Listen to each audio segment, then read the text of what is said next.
Bueno, muy buenos días. El día de hoy tenemos como tema la conformación de los estados nacionales. Entonces vamos a manejarlo desde el contexto europeo, ¿sí? Como nosotros llevamos una línea del tiempo desde la Revolución Francesa, entonces vamos a ir desarrollándolo a partir de ese mismo momento histórico. Entonces, a finales del siglo XVIII, si ustedes pueden evidenciar en este mapa, Europa estaba dividida en diferentes reinos y monarquías. Sí, en ese momento no existían los estados como existen ahora en la actualidad, como podría ser España, Francia, Alemania, Italia, sino que eran estados monárquicos y reinos.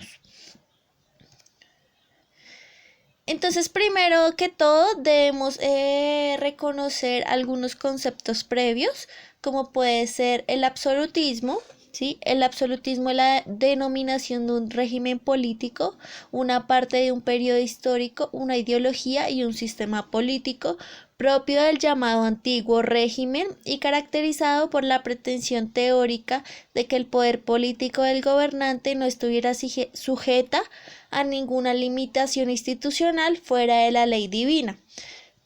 Es un poder único desde el punto de vista formal, indivisible, inalienable, intrascendente y liberal. Los actos positivos del ejercicio de los poderes se apoyaron en la última instancia de decisión la monarquía. Del monarca emanaban todos los poderes del Estado, no estando por encima sino por debajo del mismo, lo que implica que la identificación de la persona del rey absoluto con el propio Estado. Eso quiere decir que el mismo rey era la personificación del Estado. No debe confundirse con el totalitarismo, concepto propio de la edad contemporánea. En el régimen del totalitarismo, el poder se concentra en el Estado como organización, siendo que a su vez dicho Estado es dominado y manejado todos sus aspectos por un partido político. Este a su vez impone la comunidad de ideología muy definida que penetra en todas las actividades sociales, el arte, la ciencia, la economía, los hábitos de conducta. En el absolutismo no hay un Estado propiamente dicho y menos aún un partido político, sino que el Estado se identifica con un individuo que ejerce autoridad sin necesidad de ideología alguna. De hecho, el absolutismo no le interesa imponer su control e influencia sobre todos los aspectos de la vida social, sino que le basta fijar a una autoridad omnímoda a quien los gobernados solo deben obedecer y jamás cuestionar.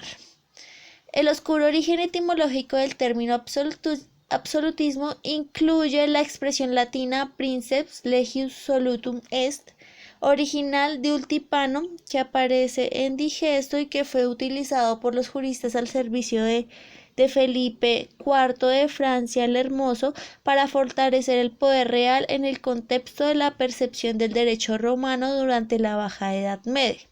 Entonces eso quiere decir que digamos, estado absolutista o esta forma de gobierno absolutista fue anterior a lo que es ahora los estados modernos. Entonces, dentro de este estado absolutista tiene muchas características de lo que ya hemos visto frente a la Edad Media, que el poder, digamos, lo daba el Dios, que primero era un teocentrismo al antropocentrismo, y que digamos la mayor autoridad estaba en el rey. Entonces en esta línea del tiempo podemos ver la cronología del siglo XIX, en la que principalmente de 1789 a 1799 se desarrolla la Revolución Francesa. En la mitad de 1799 y 1815 se consolida el Imperio Napoleónico. Y de 1815 a 1830, la restauración absolutista, ¿sí? Pero entonces hasta 1848 se empiezan a desarrollar las revoluciones liberales y por último las unificaciones nacionales. Entonces el siglo XIX europeo está marcado mayormente por la rivalidad política entre el liberalismo y el absolutismo. Como ya hemos visto anteriormente, el liberalismo tenía unas ideas que están totalmente contrarias a lo que es el absolutismo. En el corto plazo, cada sector tiene avances y retrocesos. En el mediano y largo plazo, el liberalismo se torna la ideología hegemónica a través del sistema republicano o monárquico constitucional. Entonces, la restauración. Frente a la restauración hay diferentes definiciones e instancias que hay que tener en cuenta, como que la restauración corresponde a un periodo posimperio napoleónico caracterizado por el intento de los monarcas europeos de recuperar sus tronos y de asentar su legitimidad. Bueno, pero antes de continuar tenemos que entender cómo fue el imperio napoleónico. Entonces, o también llamado Imperio Francés, o simplemente Imperio Francés, fue un estado soberano que incluyó en sus territorios una gran parte de Europa occidental y central. Tuvo además numerosos dominios coloniales conocidos como Francia de ultramar y estados clientelares satélites. Abarca la totalidad del periodo conocido como la era napoleónica, que cubre el periodo desde la coronación de su emperador Napoleón I hasta la abolición y exilio de la isla de Elba en 1814. Oficialmente el término se refiere al periodo comprendido entre el fin del consulado hasta la restauración borbónica, aunque posteriormente vivió un epílogo entre el periodo de los 100 días, la abdicación final de Napoleón el 22 de junio de 1815 y la entrada de Luis XVIII en París, conllevado esto la salida del 7 de julio del emperador Napoleón II y su comisión del gobierno. Los conflictos que llevaron al imperio napoleónico a enfrentarse con las potencias europeas se les conoce como las guerras napoleónicas o guerras de coalición. Entonces, esto quiere decir que este imperio napoleónico tuvo que enfrentarse bélicamente con las diferentes potencias que existían en Europa. La presencia de Napoleón Bonaparte en el panorama europeo, un militar inmensamente poderoso, temido y respetado, que encarnaba los ideales revolucionarios, despertó el miedo de las monarquías absolutistas que, temiendo la expansión de las ideas de la Revolución Francesa y auspiciado por el Reino Unido, no cesaron de hacerle la guerra a Francia. Sin embargo, se toparon de frente con una serie de derrotas humillantes a manos del emperador. Para el año 1812, Napoleón ya controlaba toda Europa occidental y central, con la excepción de Gran Bretaña y Portugal. Con sus conquistas, varios gobiernos absolutistas fueron extintos y las ideas de la Revolución Francesa se diseminaron por Europa. Se habló predominantemente el idioma francés, el cual fue lengua nacional, seguida por el italiano, el alemán, el polaco y el español. Su capital fue París, la moneda oficial fue franco francés y llegó a poseer una población casi de 70 millones de personas, ya fuera dentro de su territorio legal como estado clientelares. Entonces, digamos que el imperio napoleónico estaba luchando contra los ideales de la Revolución Francesa, ¿sí? Los ideales liberales.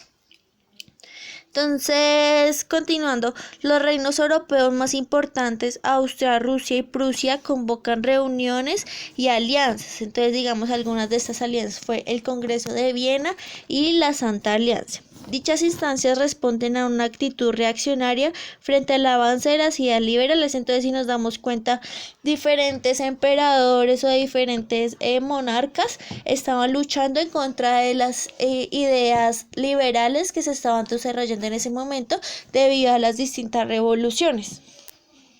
Entonces, la restauración frente al Congreso de Viena, que fue en 1814 y 1815, el restablecimiento de las monarquías absolutas y el equilibrio entre las potencias europeas tras la caída del Imperio Napoleónico. Y la Santa Alianza fue la coalición para detener el avance de las ideas liberales. Entonces, ya frente a las unificaciones nacionales, El contexto histórico de estas fue que estos fueron procesos de formación de los estados unificados de Italia y Alemania en la segunda mitad del siglo XIX. A los principios liberales se suma la noción de soberanía nacional y una visión romántica de la nación. Nuevamente, los sectores burgueses son mayormente los protagonistas de estos procesos. Entonces, aquí podemos también evidenciar cómo esto se desarrolla en el siglo XIX y que estos principios o estos procesos de unificación desarrollaron diferentes conceptos como son la soberanía nacional y lo que es la nación. Entonces, frente a esto sale o se desenvuelve el nacionalismo, ¿sí? Que el nacionalismo sería una ideología que busca crear un sentimiento de identificación en una comunidad nacional, es decir, generar cierta vinculación y patriotismo entre los ciudadanos de un mismo país. Entonces, las características principales del nacionalismo es primero que se desarrollan unos símbolos identitarios, como pueden ser las banderas y los escudos. También se crea o se mantiene un idioma que cohesiona a una población y también el sentimiento de orgullo de hacer parte de esa misma nación, hace parte del nacionalismo. Entonces aquí podemos ver en esta imagen cómo estos nacionalismos tienen también, digamos, identificación cultural y estética, ¿sí? Y también del idioma, de los símbolos y también el orgullo que se puede evidenciar aquí, digamos, no sé qué serán, ejércitos están teniendo su bandera de forma orgullosa. Entonces ya avanzando un poco más en el tema, podemos ahora mencionar cómo han sido los diferentes procesos de unificación. Entonces, la formación de los estados nacionales europeos modernos, excepto Holanda e Inglaterra, comenzó con la Revolución Francesa. Hasta ese momento, la noción de Estado nacional era idéntico al de monarquía. La nación era propiedad del soberano reinante. Esta forma legal anticuada, herencia directa del feudalismo, entraba en conflicto con las nuevas relaciones surgidas del ascenso de la burguesía. En el año 1848 marcó el punto de inflexión en la cuestión nacional en Europa. En medio de las llamas de la revolución aparecieron bruscamente las ahogadas aspiraciones nacionales de alemanes, checos, polacos, italianos y magiares. De haber triunfado la revolución, habría abierto el camino para solucionar por métodos democráticos el problema nacional en Alemania y en todas partes, pero como Marx y Engels explicaron, la burguesía contrarrevolucionaria traicionó la revolución en 1848. La derrota de la revolución obligaba a resolver los problemas nacionales de otro medio. Entonces, ya frente a la unificación de Alemania, la cuestión nacional se puede resumir en una palabra que es la unificación. ¿Sí? La unificación de Alemania. Después de la derrota de la revolución de 1848, el país estaba dividido en pequeños estados y principados. Esta situación era un obstáculo insuperable para el libre desarrollo del capitalismo en Alemania y también de la clase obrera. La unificación era una demanda progresista, pero lo más importante era quién unificaría Alemania y con qué medios. Entonces, lo haría de modo reaccionario el Jugend conservador prusiano Bismarck. Bismarck se llama.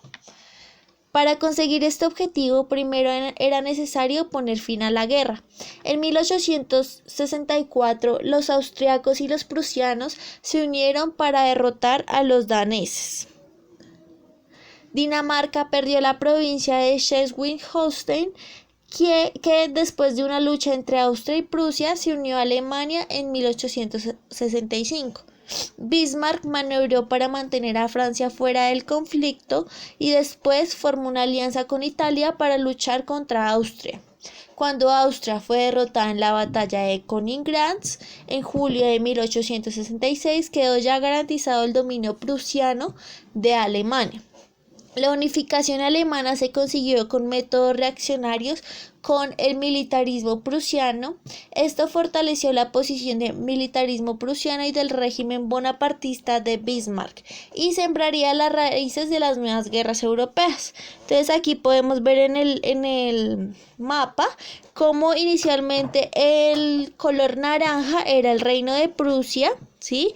Y que después se adquirieron algunas tierras tras la guerra contra Austria en 1886, que son el color rojo. El color naranja, rojo y morado sería la Confederación de Alemania del Norte. Lo verde sería el Estado de Alemania del Sur. El verde clarito sería la adquisición tras la guerra contra Francia, y todo lo que es color azul, ¿sí? Todo lo que delimita el azul sería el Imperio Alemán ya en 1871. Entonces podemos ver aquí en este mapa cómo se desarrolló esa adjudicación territorial frente a la unificación de Alemania por lo largo del tiempo. Entonces ya la unificación de Alemania. En Italia ocurrió una situación análoga. A finales de la década de 1850, a pesar de los reiterados intentos de conseguir la unificación, Italia todavía estaba totalmente dividida y subyugada a Austria, que se había anexionado sus territorios del norte. Además, varios estados más pequeños, incluyendo el Reino Borbón de dos Cilicias, el sur de Italia y Cilicia, estaba protegido contra la revolución por las tropas austriacas dispuestas a intervenir. Los estados pontificios del centro de Italia estaban bajo protección francesa. Solo el pequeño reino de Cerdeña de los Saboya-Piamontes estaba libre del dominio austriaco. Bajo la dirección del hábil diplomático y hombre de Estado, el conde Cavour, la dinastía conservadora dominante extendió poco a poco sus esferas de influencia y territorios y expulsó a los austriacos de una zona tras otra. Junto con la oposición conservadora dinástica a Austria, los piamonteses también estalló un movimiento nacionalista revolucionario radical en el que participaron una mezcla heterogénea de republicanos, demócratas y socialistas. Estas fuerzas estaban presentes en cada estado de Italia y en el exilio. El representante más visible de esta tendencia era Mazzini. Sus ideas confusas y amorfas correspondían a la naturaleza del movimiento que él representaba. El contraste Cavour, que permanecía a la cabeza de Estado independiente de Piamonte, al norte de Italia, era un astuto y maniobrero sus principios. Con la típica intriga diplomática, primero se unió a Gran Bretaña y a Francia en la expedición a Crimea contra Rusia en 1855. Después, en decreto, prometió al emperador francés Napoleón III la concesión de los territorios de Niza y Saboya. Cavour consiguió un tratado en el que prometía a los franceses ayudar al Piamonte en caso de hostilidades contra Austria. La guerra estalló en 1859 y fue el punto de partida de la unificación italiana, ¿sí? 1859. Estallaron insurrecciones en todos los ducados italianos y estados pontificios. Junto con las francesas, las tropas piamontesas consiguieron una señal de victoria contra Austria en Solferino. La unificación de Italia parecía inminente, pero no correspondía con los intereses de Luis Bonaparte, que rápidamente firmó un armisticio con los ejércitos austriacos en retirada. Abandonó a su suerte a los piamonteses y a los revolucionarios. Al final, la guerra de liberación italiana se salvó debido a un alzamiento en Sicilia que saludaba el desembarco de la fuerza expedicionaria de Garibaldi, compuesta por 1000 voluntarios con camisa roja. Después de ganar la batalla de Sicilia, la fuerza rebelde de Garibaldi invadió el sur de Italia y entró triunfalmente en Nápoles. La unidad italiana se conseguiría desde abajo con métodos revolucionarios. Cavour, el constante intrigador, convenció a Londres y a París para que aceptara el dominio de Piamonte conservador sobre una Italia unida, que esperara que Italia cayera bajo el control revolucionario y republicano. El ejército de la reacción dinástica piamontesa marchó hacia Nápoles sin oposición. Garibaldi, en lugar de luchar contra ellos, les abrió las puertas y recibió al rey de Piamonte, Víctor Manuel, el 26 de octubre, aclamándole como rey de Italia. De este modo, el pueblo de Italia solo consiguió media victoria sobre el viejo orden. En lugar de una república, Italia se convirtió en una monarquía constitucional. En lugar de democracia, consiguieron el sufragio limitado de excluir al 98% de la población. Que excluía al 98% de la población, perdón. Eso quiere decir que los cambios no fueron realmente beneficiosos para la mayoría de la población, sino lo que hicieron fue mantener el orden y el poder los mismos de siempre, ¿sí? Pues ahí el 98% de la población no podía votar, o sea que no tenían decisión. Al Papa se le permitió continuar dominando los estados pontificios. A pesar de esto, la unificación de Italia fue un paso gigante. Toda Italia estaba unida, excepto Venecia, que permanecía bajo el control austriaco, y los estados pontificios. En 1866 Italia se unió a Prusia en la guerra contra Austria y recibió Venecia en recompensa. Al final, después de la derrota de Francia en la guerra franco-prusiana, las tropas francesas se retiraron de Roma. La entrada del ejército italiano en esta ciudad marcó la victoria final de la unificación a Italia.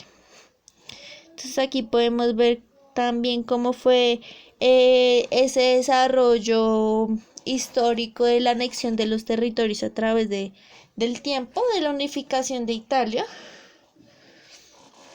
¿Sí? Y como en ese momento se llamaban reinos y estados, pero no había una unificación de Italia como está en la actualidad, ¿sí? Como un estado-nación.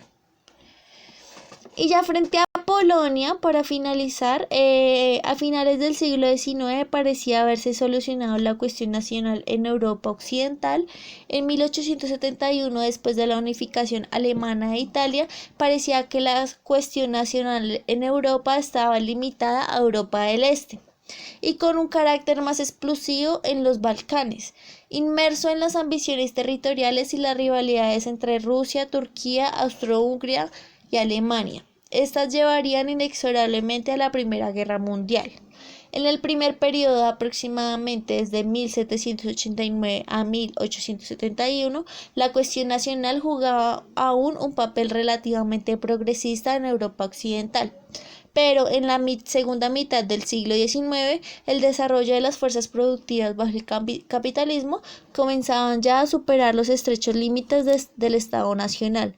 Se manifestaban el desarrollo del imperialismo y la irresistible tendencia hacia las guerras de las principales potencias. Las guerras balcánicas de 1912 marcaron el punto y final de la creación de estados nacionales en Europa suroriental.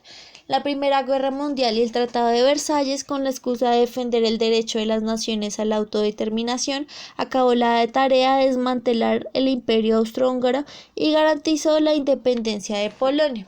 Entonces, digamos que como aspecto principal de esto, podemos reconocer cómo esto fueron unas luchas para la autodeterminación de los estados nacionales, y también fue una lucha de las monarquías por mantener su poder y mantener, digamos, su estado y el status quo tal cual estaba.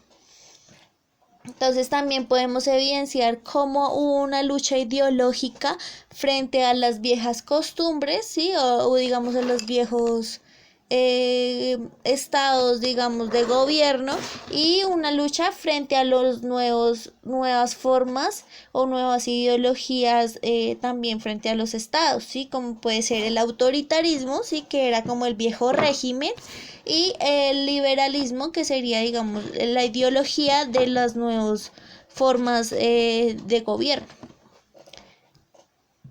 Entonces, la primavera de los pueblos. La esperanza de los avances del liberalismo y las aspiraciones nacionales iban ganando influencia en la opinión pública. El desarrollo de las primeras etapas de industrialización en la contienda incrementaban el malestar social. Toda Europa fue sacudida por movimientos revolucionarios de carácter democrático radical, con la excepción de Gran Bretaña y Bélgica. Entonces aquí podemos también evidenciar esa primavera de los pueblos o esas luchas que se desarrollaron en ese momento y hacer un contraste frente a los diferentes mapas que se evidencian acá. Entonces, por ejemplo, aquí podemos ver cómo no existía una unificación entre los diferentes estados nacionales, sino que, como les expliqué ahorita, eran imperios y reinos. Sí, por ahí uno que otro estado, pero no era unificación de estados nacionales como lo son ahora.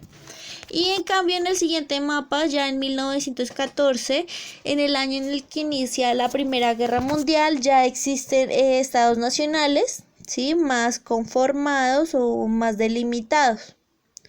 Sí, y también acá podemos evidenciar cómo, pues haciendo como un avance en el tema, frente al mapa de Europa de 1914, el mapa está dividido frente a digamos, a los que estaban combatiendo en el momento de la Primera Guerra Mundial, ¿sí? Los verdes eran la Triple Alianza y aliados, los naranjas eran la Triple Entente y aliados, que la Triple Alianza y la Triple Entente eran los grupos, digamos, que se estaban confrontando en el momento de la Primera Guerra Mundial. Y los colores amarillos serían los países neutrales, los que no estaban participando de esa guerra. Listo, entonces hasta aquí termina nuestra explicación de la clase. Espero que les haya quedado algunas preguntas para poderlas resolver en el momento de la videollamada. Muchas gracias por atenderme y que estén muy bien.